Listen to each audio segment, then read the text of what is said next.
Okey, kipas ni. Pasal ada aircon lah. Ada aircon? Tak adalah, ada aircon. Ada angin lah. Sedap lah.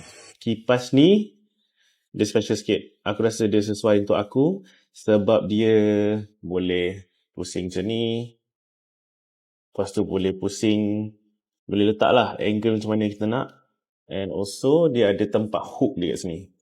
Hook ni korang boleh letak dekat payung. So, time-time yang masa aku tengah tunggu orang tee off, panas kan? Tak payah kita tunggu kat bagi kot. Kita selalunya tunggu dekat sebelah dia orang tee off tu, dengan payung. Ni lekat sekali kat payung, boleh lah.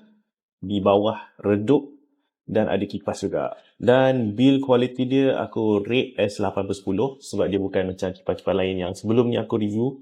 Turn dia on dan dia ada lagi laju dan rendah. And aku dah pakai kat golf course. Memang enough lah. Kuat lah. Okay, and then korang boleh nampak battery indicator berapa banyak lagi. So, battery dia tinggal lagi 3/5. Boleh charge kat situ.